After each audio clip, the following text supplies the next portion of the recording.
साथियों नमस्कार। आज के लेक्चर में कक्षा 10 के लिए एक नया चैप्टर शुरू करने जा रहे हैं, त्रिकोणमिति का परिचय, चैप्टर नंबर 8। तो त्रिकोणमिति का परिचय शब्द इंट्रोडक्शन। तो त्रिकोणमिति कक्षा 10 के लिए 10वीं के लिए एक नया जो है मैथ है, नया कॉन्सेप्ट है, नया बेस है।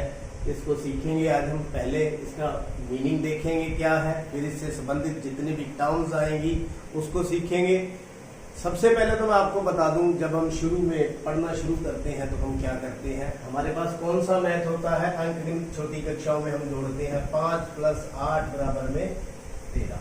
तो थोड़ा बड़ी कक्षाओं में चले जाते हैं, 6th 7th में चले जाते हैं, इस प्रकार के सामान्य शुरू हो जाते हैं। 2x + x = 3x या x² + 5x² = 6x², मतलब बीजगणित अलजबरा, अर्थमेटिक अलजबरा। फिर आ जाता है आपके पास ज्योमेट्री, जिसके अंदर हम इस प्रकार का एडिशन करते हैं, AB + BC। अब ये कितना होगा, ये AC होगा। कितना AC, कैसे, ये देखिए, ये A, ये B और ये C।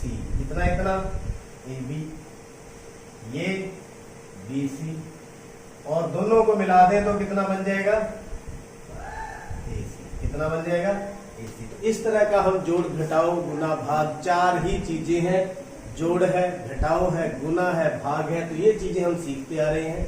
10th के अंदर जैसे अर्थमेटिक, अलजेब्रा और ज्योमेट्री, यहां तक हम सीख चुके हैं। तो आज हम एक नया कॉन्सेप्ट आपके सामने लेकर आए हैं, त्रिकोणमिति। और इस त्रिकोणमिति के अंदर भी काम तो वही करने हैं, जोड़, घटाओ, गुना और भाग। लेकिन कुछ चीजें जो नई हैं, जैसे यहाँ नया x आ गया था, y आ गया था, यहाँ पर AB + BC लाइन में कैसे जोड़ किया जाता है, तो नई चीजें सीखेंगे। सबसे पहले तो त्रिकोणमिति को समझने से पहले हम एक प्रमेय के बारे में जानेंगे, पाइथागोरस प्रमेय। कौन सी, पाइथागोरस प्रमेय। पाइथागोरस प्रमेय के अंदर क्या था, ये एक समकोण त्रिभुज में वर्क करती है, आपको पता है। इसमें समकोण में, समकोण त्रिभुज ABC। तो मैंने यहां पर C कितना लिया है, समकोण। इसको क्या बोलते हैं, कर्ण, इसको लंब और इसको आधार। ये आप पढ़ चुके हैं, 7th क्लास से शुरू हो जाती है पाइथागोरस, और 10th क्लास में इसका प्रूफ भी है, और जो आप कर चुके हैं हम प्रीवियस लेक्चर्स के अंदर। यहां पर क्या था पाइथागोरस के अंदर, कर्ण का वर्ग बराबर में आधार का वर्ग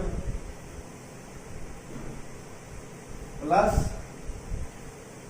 लंब का वर्ग। ये हम जानते हैं, किसने बताया था ये,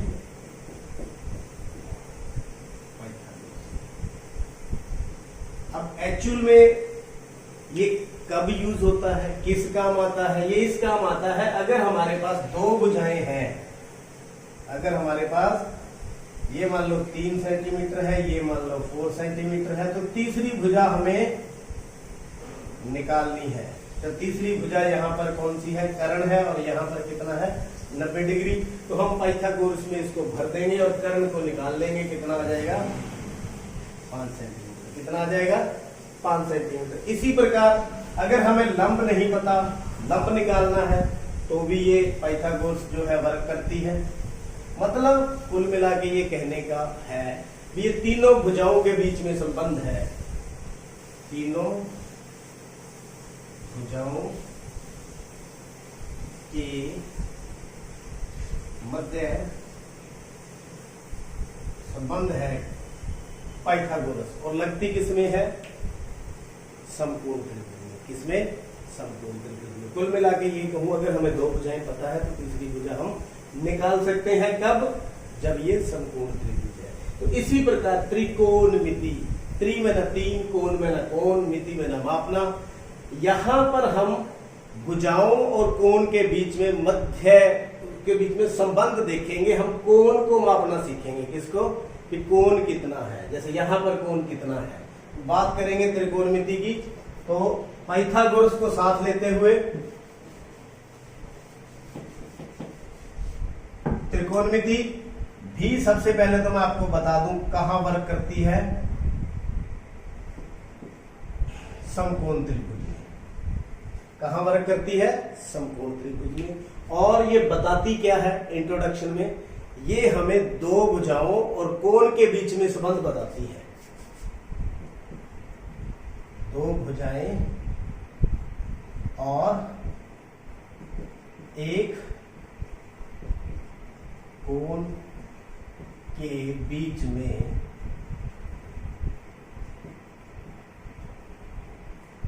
संबंध बताती है, और ये त्रिकोणमिति के अंदर आता है, या यूं कहें त्रिकोणमिति के अंदर हम कोण निकाल सकते हैं अगर हमें दो भुजाएं पता है, या हमें एक कोण और एक भुजा पता है तो तीसरी भुजा हम निकाल सकते हैं।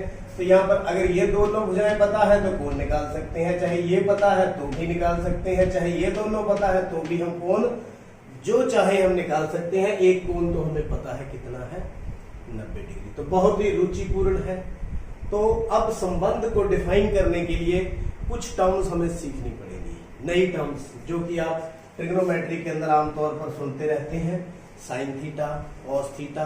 तो कुछ टर्म्स ऐसे 6 टर्म्स नई आपके जो डिक्शनरी के अंदर आपको ऐड करनी पड़ेगी अगर आप मैथ को पढ़ना चाहते हैं, सीखना चाहते हैं। तो सबसे पहले इसी के अंदर मैं बात करूंगा। तो मान ले ये एंगल थीटा, ये एक नई बात, थीटा ये कोण है, मतलब कोण को जनरल फॉर्म में हम थीटा लिख सकते हैं। ये यहाँ पर कितना भी हो सकता है, 10 डिग्री, 20 डिग्री, 15 डिग्री, 30 डिग्री, जितना मतलब एक न्यून कोण। तो यहाँ पर थीटा। तो अब इसको कई जगह पर जैसे बी भी लिख देते हैं, लेकिन वो तो कोण का नाम देना है, चाहे आप बी दे दो, थीटा दे दो, फाई दे दो, लेकिन जनरली हम किसको क्या देते हैं, थीटा देते हैं। एक ये, अब इस थीटा को निकालना है हमें, जैसे साइन थीटा निकालना है, और क्या कुछ हमें पता है। तो अब संबंध जो आपको याद रखने हैं और समझने हैं वो क्या है, पहले जो नई टर्म्स आपको सिखाएंगे उसके बारे में बात करेंगे। अब आप अपने दिमाग में लगाए भी हमारे पास कोई दो भुजाएं पता है, कोई दो का मतलब जैसे मान लो ये लंब है, हिंदी में क्या, इंग्लिश में क्या बोलेंगे, परपेंडिकुलर। क्या बोलेंगे, परपेंडिकुलर। और करण को क्या बोलेंगे, हाइपोटेन्यूज। यानी हिंदी में करण, इंग्लिश में एच, हाइपोटेन्यूज। और इसी प्रकार बेस, आधार।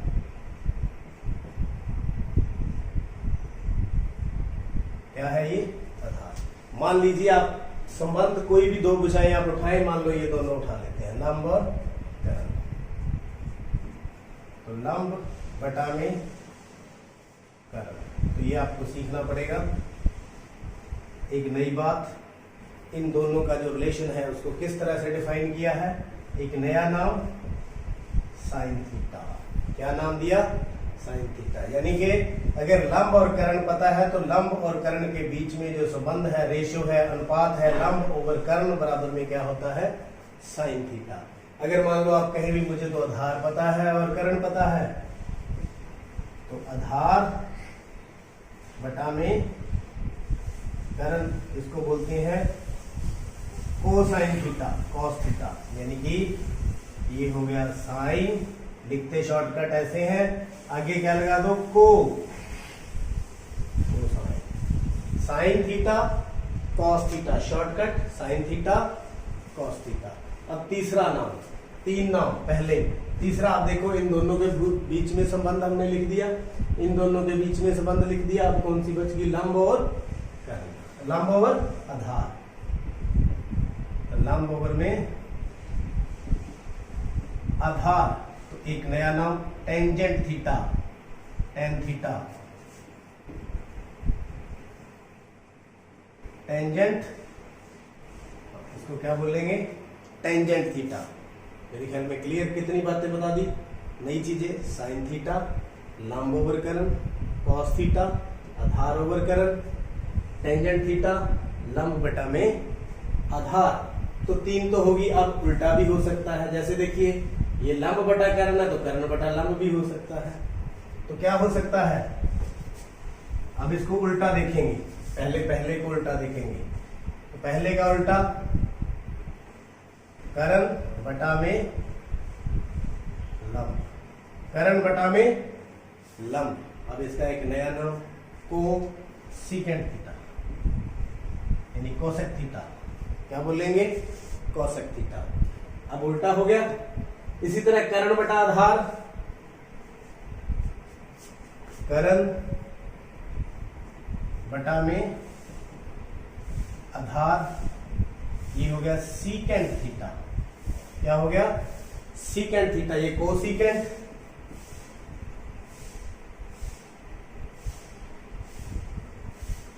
कोसीकेंट और ये सीकेंट, कोसीकेंट और सीकेंट। कितना हो गया? अब तीसरा उल्टा कर दें इसको, तीसरे को उल्टा करेंगे तो क्या बन जाएगा? आधार बटा में लंब, आधार ऊपर लंब नीचे, तो कोटेंजेंट थीटा यानी कि कोट थीटा,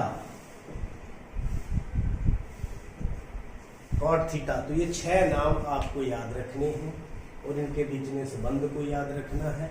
अब 6 की बजाय इसको 3 तक सीमित कर दूं। ये देखो, ये साइन है, आगे को लगा दीजिए, कोसाइन, साइन कोसाइन, टेंजेंट को लगा दिए, कोटेंजेंट, टेंजेंट कोटेंजेंट। इसी तरह सीकेंट कोसीकेंट। तो 3 नाम याद रखें और साथ में क्या लगा दें? को। तो इस प्रकार ये 6 जो नई टर्म्स आपको सीखनी है। यहां पर एंगल हम निकाल सकते हैं अगर ये दोनों पता है तो। कोई भी इन्हीं दो भुजाओं के बीच में अगर संबंध हमें पता है तो हम एंगल को निकाल सकते हैं, या एंगल पता है और एक साइड पता है तो दूसरी साइड भी हम निकाल सकते हैं। अब ये बहुत ही जो है लाभदायक है। जैसे आप इंजीनियरिंग के अंदर, जैसे एविएशन के अंदर, जैसे वायुयान ने बम फेंकना है तो कितने डिग्री एंगल पर फेंकना है, मिसाइल को आगे लेके जाना है, तो टेक्नोलॉजी के अंदर ये बहुत यूज होता है। तो इसलिए ये बेस है। आप इसको ध्यान से देखें, ध्यान से पढ़ें। दोबारा से बता दूं, त्रिकोणमिति दो भुजाओं और कोणों के बीच में ये संबंध है। और इसी ये कहाँ लगती है? समकोण त्रिभुज में। समकोण त्रिभुज के बिना ये हम इनको डिफाइन नहीं कर सकते, क्योंकि लंब कहाँ बनेगा? त्रिकोणमिति, उसमें राइट एंगल ट्रायंगल में ही, समकोण त्रिभुज में ही बनेगा। और इनको आपने लर्न करना होगा। अब बात करते हैं हाउ टू लर्न। अब ये बातें नहीं सीख ली लेकिन आपको याद नहीं रहेंगी, तो इसको याद किस प्रकार से करें? कुछ ट्रिक्स का हम इस्तेमाल करते हैं।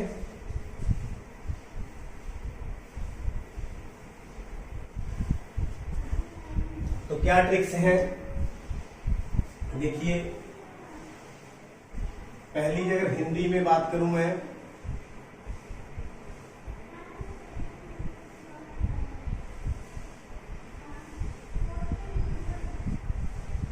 लंब आधार करण, यानी कि लंब स्टैंड फॉर एल, आधार, करण, ये करण, करण, आधार। लाल कक्का, क्या नाम याद रखें आप? लाल कक्का, LAL, लाल, KKA, कक्का। ये याद रखें। ये देखिए यहां sine theta, cos theta, tangent theta, cotangent theta, secant theta, cosecant theta. इसका मतलब क्या है? साइन थीटा लंब बटा कर, ये देखिए साइन थीटा लंब बटा में कर, लंब बटा में कर, कॉस थीटा आधार बटा में कर, आधार बटा में कर, टेंजेंट थीटा लंब बटा में आधार, लंब बटा में आधार। अब उल्टा चल पड़े, कॉट थीटा आधार बटा में लंब, आधार बटा में लंब, सीकेंट थीटा कर्ण बटा आधार, कर्ण बटा आधार। तो कर्ण बटा लंब क्या है? नीचे वाला देखोगे तो नीचे से ऊपर की तरफ ऐसे बटे में लिख दे जाएंगे, तो ये आपको समझ आ जाएगा। अगर आपको अभी नहीं लर्न हो रहा, नहीं समझ आ रहा, तो इसकी सहायता लें। लाल कक्का आप याद रखें और इसी प्रकार आप लिखते जाएं। जैसे सपोज करो मैंने सीकेंट थीटा लिखना है, तो सीकेंड थीटा टेबल के अंदर यहां है, आप टेबल बनाइए तो क्या हो गया, करण बटे आधार, करण बटे आधार। एक तरीका तो ये है। अब दूसरे तरीके की बात करते हैं। अब दूसरा तरीका,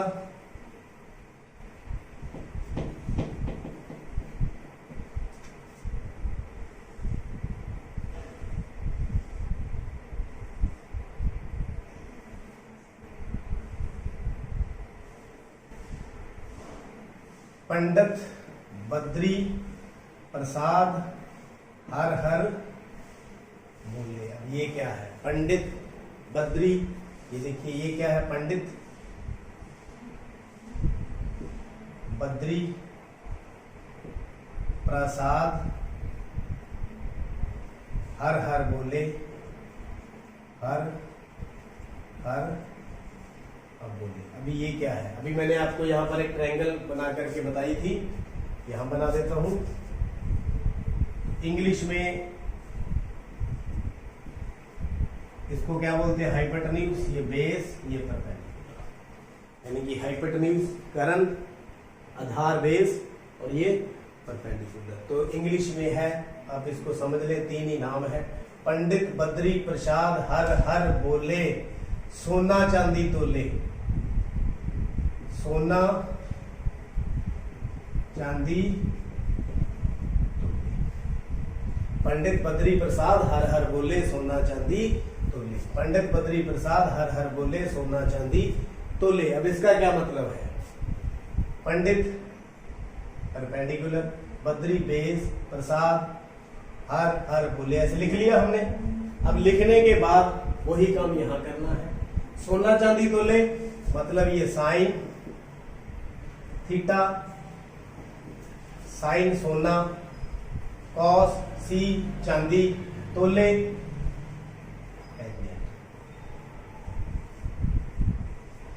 sine theta cos theta tangent theta. अब ये वैसे आपको जैसे आपने बताया मैंने, कॉस सीकेंड, इस प्रकार आप याद रख सकते हो। पंडित बद्री प्रसाद हर हर बोले, सोना चांदी तोले, सोना और साइन थीटा, चांदी cos theta, tangent T, T tangent theta. तो इस प्रकार से आप इसको याद रख सकते हैं। तो मेरे ख्याल से आप इस तरह से याद रखें। और तरीका क्या हो सकता है, आप इस तरह से भी लर्न कर सकते हैं। तीन आप याद कर लें, साइन कॉस और टेंजेंट, साइन कॉस और टेंजेंट। तो बाकी तो इसके उल्ट ही है, जैसे साइन, साइन का उल्ट कोसिकेंट है, कॉस का उल्ट सीकेंट है, और टेंजेंट का उल्ट कोटेंजेंट है। तो ये आपको याद रखने ही पड़ेंगे। आप किसी तरह से याद करें, कोई भी तरीका अपनाएं, वो आपके ऊपर डिपेंड करता है। तो उदाहरण लेकर के मैं आपको एक सम के द्वारा बताऊंगा ये किस प्रकार से वर्क करती है। ट्रिग्नोमेट्री कहाँ हमें फायदेमंद है, तो मान लीजिए ये हमारे पास एक त्रिभुज है, ए बी सी, यहां थीटा है। तो आपके पास ये मान लीजिए साइड है कितनी, 6 मीटर, और ये कितनी मान लें, 8 मीटर, कितनी, 8 मीटर। तो आपको मैं कहूं भी मुझे क्या लिखना है, सीकेंड थीटा लिखना है। क्या लिखना है, सीकेंड थीटा किसके बराबर होगा, तो कैसे लिखेंगे, सीकेंड थीटा किसके बराबर होता है, सीकेंड थीटा करण ओवर आधार, करण ओवर आधार। अब हमें करण तो मालूम नहीं है, तो करण मालूम नहीं है तो क्या करें, या पाइथागोरस की सहायता से तीसरी साइड निकालेंगे पहले। तो यहां पर त्रिभुज ABC समकोण में करण का वर्ग आधार का वर्ग जमा में लंब का वर्ग। तो आधार कितना है 8, लंब कितना है 6, तो 64 प्लस 36 बराबर में कितना आ गया 100। तो करण कितना आ जाएगा हमारे पास, 100 का वर्गमूल मतलब 10, ये कितना आ गया 10 मीटर। तो सीकेंड थीटा फिर किसके बराबर हुआ, करण बटा में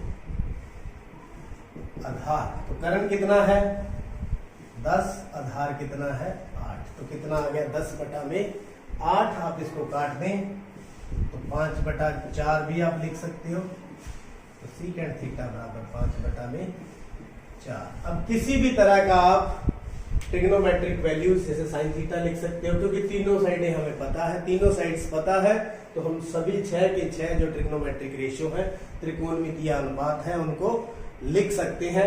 एक चीज जो खास आपको ध्यान रखनी है, जैसे मैं ये आपको समझा रहा था, तो ये जो एंगल है वो आधार के साथ होना चाहिए। कोण हमेशा आधार के साथ माना जाता है या होता है। इसका मतलब क्या है, इसका मतलब ये है भी जैसे मैंने यहां थीटा था, तो थीटा कहां है, यहां। सपोज करो आपकी प्रॉब्लम के अंदर थीटा यहां हो जाता, इसी समस्या के अंदर थीटा कहां हो जाता, यहां हो जाता थीटा। तो इस थीटे को फिर हम किस प्रकार हल करते, यहां फिर इसकी वैल्यू ये नहीं आनी थी, कौन सी आनी थी, अब देखो थर्ड साइड तो ऐसे ही निकालनी थी। अब एंगल यहां है तो इसको आधार लेंगे, अब ये ऐसे घूम ए बी सी, ये तो यही रहेगा। अब सी ऊपर चला गया, ये नीचे आ गया। अब ए बी कितना है, ये 6 है, बी सी कितना है 8 है, और ये कितना है 10 है। मतलब इसको पकड़ के ऐसे घुमा दिया इस ट्रायंगल को, तो मतलब ये आधार कौन सा माना जाएगा, ये वाला आधार कौन सा, ये वाला। या यहीं से देखना है तो ये आधार माना जाएगा, ये लंब माना जाएगा। तो तब इसकी वैल्यू क्या होगी फिर, तो तब इसकी वैल्यू होगी 10 बटा में 6, मतलब 5 बटा में 3। तो ये बात भी आपको समझ आ गई होगी, जो एंगल है वो किसके साथ होना चाहिए, आधार के साथ। तो आज के लेक्चर में बस इतना ही, लेकिन आप इसको ध्यान से पॉज करें, नोट करें, समझें, लिखें, और जो नई जो चीजें आपको बताई हैं उसको अच्छी तरह से अपने मन में बिठा लें, अपने दिल में बिठा लें, ताकि जो आने वाली समस्या है वो आपको बिल्कुल अच्छी तरह से समझ आए। देखते रहिए, समझते रहिए, और चैनल को सब्सक्राइब करें। आपका बहुत बहुत धन्यवाद।